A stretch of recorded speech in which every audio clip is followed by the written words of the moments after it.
Today we are at Amit House. This is basically owned by a very environmentally enthusiastic and friendly business owner, Bikram, and he will be the guest of today's episode of GreenTalkies. Okay, here we have Bikram. Hi Bikram. How are you doing? Welcome for today's episode of GreenTalkies. We actually are thrilled to have you here, and this is an amazing, very nice and cozy environment to have the interview. I really love it. So, Bikram, tell me something. What made you interested in environmental concerns as a business owner? What is your take on the importance of environment? Actually, earlier I was least bothered about the environment before it's been now almost 3 years that I'm concerned about environment, and especially and also not only about environment and other beings like living beings like animals. I'm more into animals. The thing started from when I was preparing for civil service exam. So when I was going through environment, like how this like environment, how it's being degraded day by day, and the thing is that how, especially for animals, how they are being harassed and tortured by all the establishment business communities, even by the government, and government is not doing anything, be it anywhere in the country, be it any part of the world. No one is bothered about animals and the environment as well. So when I was studying, when I was preparing for civil service, then I came across about various things, especially like small insect like bee, like don't mind. So, that is a normal thing because we are taking away people from their line of work, and we feel bad sometimes because they really want to focus on the interview. At the same time, work calls. So, welcome back. Okay, sorry. Not a problem. I was saying this only because we sometimes feel bad because you also have your work calls. So they're taking you away from this, especially during this peak season and busy hour. It's not fair. So, but again, we really appreciate and thank you so much for taking all the time to be with Like actually, even I'm more as enthusiastic as you are. And even I have requested you also, if there is anything regarding environment, always invite me. I'm always there. Of course. So, I would like to tell you people one more thing: the environment as well as animals who can't talk. Because what I have come across, like this, I will continue where I was like a small insect bee. So there are like farmers, they get bee, then they produce honey from there. So actually the honey is meant for the bee, not for the people. So when the honey goes out, when there's a season when they go out, then when they go out, then they come back because of the global warming, the season has changed. And when the farmers they take out honey from there, when they take out honey, and when the bees are when you take out from honey, they lose their success and they can't go back to their nest. So what happens on the way back, their home, they die, or they will lose the weight. So the thing is that on the way they die, and many, because of the global warming and the seasons are changing. Sometimes monsoon is coming late, sometimes it's coming early. So this is really impacting, and because if there are no bee, even human will suffer because there won't be any fruits. Exactly. Because of the bee, we are surviving with fruits. Very important pollinators. So I, from my side, like even to Vikas also, I have told not to take honey. It's for them, not for. And from my side also, I tried like milk, cow milk. Seriously, I try not to take because it's for the cow. The calf, for the calf. So what we do is that means okay in India still they are doing in a good way, but also I've seen how they scream. Yeah. The scream is the and if you have a male cow, they let it go roam around, and like there's no such proper planning. If you there's no such proper planning in India also, because in India if you go to clean areas like UP, Bihar and all, there's male cows are running here and there, they're destroying the farm field, and it's like it's impacting human also. And so there should be a proper planning about this. And about environment, yes, we all have to work. Only government can't do it. Government can put only schemes. We have to work on it. Government, what they can do? They can just give you a scheme, this and that, and it's up to us like how to take care of it. Like what you are doing now, you have you have had an impact on many lives, and like maybe even even I have learned so many things from you guys. So this this has made me like this has to what I can I'll put it in this way. Like I have learned many things, and from since last year, like 2 years back, I have learned like how to deal with the plastics, how to like if there is any thing which will destroy our environment, how to put it aside, how to discard it. So I've learned many things. So there are many people like me who have learned from you, and you guys are doing a tremendous work. All the best. So I completely agree, and this is what we have been doing also. We have been learning from others, and then taking that whatever we learn and sharing with others, because that's how knowledge grows. Whatever I learn, if I just keep it to myself, there is no point of that. But only when I propagate, I become a part of this chain of developing knowledge. And now you can also guide others who might have ideas, but they don't know how to implement it. You can give them the guidance, and then that person can give the guidance to somebody else. So it's more like paying forward whatever we have learned in terms of sustainability and education towards something of a common good. Because individually we can only do so much, but only when we collaborate and work together, then only we can have a better place. That being the goal, isn't it? And regarding the way you run this place, what do you do specifically to focus on these aspects? Because I feel there's always this dichotomy or this imbalance between economic sustainability and environmental sustainability. What is good for the business might not always be good for the environment, and vice versa. So how do you balance these two important but at the same time two different aspects?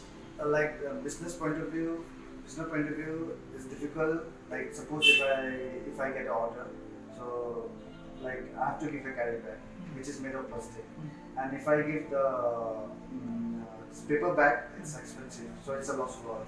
So what I can do from my side is that I create awareness among people. Next time if you come, please bring your own, so that at least if they bring your own, so I don't have to give plastic, I don't have to issue plastic, and maybe I don't have to buy. If I have to buy also, maybe what I'm buying, suppose now I'm buying in 5 days I'm buying 1 kg. Maybe later I'll buy in 20 days I'll buy 1 kg. So like this, means the consumption will be less. I can't say no to customers. Sorry, I can't give plastics, but I can create awareness so that they will understand. Next time they will be cautious. Not only this shop, maybe they go at the shop also. It will help them.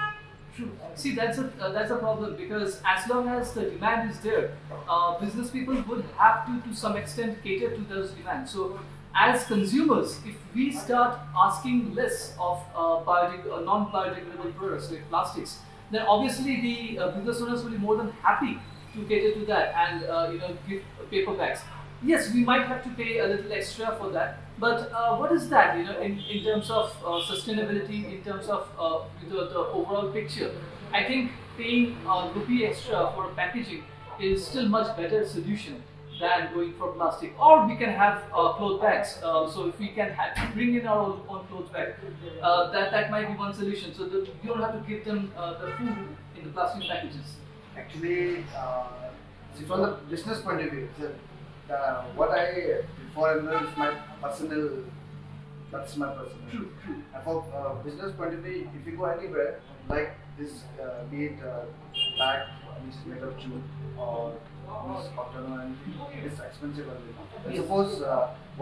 suppose for example, grocery shop, they hardly have margins on any product. So in grocery shop, suppose they are selling pouch milk. Pouch milk hardly you will get 50 paise per pouch your profit margin. But on that, if you give those jute bag or any bag, it will cost you 1 rupee. So it's a loss. And in plastic bag, it will hardly cost you 10 paise. So at least they can save. Yeah. So say the main thing what I suggest is that is to create awareness. So that not only me, The consumers. the consumers, all sections of society should ban this plastic. They should take a pledge that I will never use plastic. Like at home, we try to avoid as much as possible. If it comes from everywhere, then there will be a balance. Consumer wants us, we don't have to buy, we don't have to give. The thing is that awareness. And awareness, government can create awareness. Like what our central government has done, Swachh Bharat. They have done a tremendous work on that. So this message should go each and every individuals all around the country. Should go each and individuals. Awareness is very important. You can never go and tell people you don't use this because this might provoke them. But awareness will never provoke anyone. Awareness is very necessary, be it like in any category, plastic category or any bad things which is really impacting our environment or in any sections. At home also, if your parents say don't do this, you'll do that only. But if your parents says in a nice way, if you do this thing will happen and it will hamper you. Then the child also will think, oh yeah, maybe it's for me. It's a good thing for me. So awareness is important in any sections. What about in this COVID situation? So how that has affected your business and your work? It's drastically. Means the sale is not much as what we had earlier, and means we lost our sale by 70%. And what are you doing to still, in this situation where there is an economic crisis, at the same time the nature is not getting any better? So, have you made any changes to your strategies, to how you work? Any major changes that has taken place because of this COVID-19 situation? Actually, in a way, COVID-19 has given me a lot of time to think. Means maybe earlier I never had time to think, but now in this 3 to 4 months, I've thought about lots of things, which I'll work on it. Which I will work on it. Which I will work when this pandemic gets over, when this lockdown gets over. Then I have lots of plans. Right now, it's not possible to work on it because it's closed everywhere. Be it in Guwahati, be it anywhere, it's closed everywhere, and plus if you go anywhere also there will be quarantine. So it's now I can't do it. But there are a lot of plans, business wise, then community for social purpose. I haven't thought about it, which I think I'll achieve it in one point of time. That's good. That's good. Because that's how we can go ahead one step at a time, right? And now the situation that we are in, and that's one good silver lining that it has given us. This situation has given us a lot of time to think about. One good thing happened during this COVID-19. To some extent, environment became happy. Yeah. So that's one very important thing because pollution levels has gone down. Yes. There are more animals in the ocean. They are roaming much freely because now we are under almost a constant state of lockdown. So their lockdown has completed, I guess. So if you want to wrap this up, what would you suggest to other people, like-minded people, or for people who are running businesses? What one thing that you would suggest to them, or any recommendation, or something, a heart-to-heart information that you would like to say? What would that be? I'll just tell to all the business community, to all the people, that even me being a businessman, I will recommend you that try to create awareness regarding the environment, regarding the plastic use of ban, regarding the not to use plastics about anything, the plastics which we use day to day life. Just obviously, I understand you can't say no to customers. Like, sorry, I can't give you plastic. But if you create awareness, if you can put a board somewhere, stop avoiding, stop using plastic, then it will at least out of 100 people also, if it affects, then also that's a tremendous work. The 10 people, then that 10 will tell others. Like this, a chain will be created, and it will maybe in one day, in some point, maybe will achieve what you people have thought about it. But that awareness is very necessary, and awareness is the first thing you should do, because we can never say directly to anyone, don't do this, because everyone, they will say, "Oh, it's my wish, I will do whatever I want." But if you create awareness, people have to think from deep within that it's really impacting our environment, especially a place like Meghalaya is so beautiful. They are just locals, they should understand that if we use plastic, it will impact our own land. So when awareness will be created, these people will know. Yes, since it will have an impact on our own land, on our own city, or our own village. So what to use plastics? Let's ban it, so that our land should be beautiful, as mesmerized as other people from the plain areas they think we are. That's all I can say. Thank you so much, Bikram. It was completely a pleasure to talk with you about so much important things, and it's also a huge pleasure to know that what we do has had some influence on others, and they are willing to take this forward and spread the idea far and wide. That's where we know that we as Green Ammo have been succeeding in what we do. So once again, thank you so much for your time. This means really a lot. And I hope you have a good day and your business prosper, and keep on sharing the ideas of sustainability wherever you go and spreading awareness. Thank you so much. Okay. Thank you guys. Again, this session has been for the GreenTalkies. We keep on discussing about sustainable ideas with different people. Keep tuned with our YouTube channel, and also follow us on our Instagram and Facebook page. And till then, take care. Alright guys, so after the heartful interview, we have come to the conclusion of that session.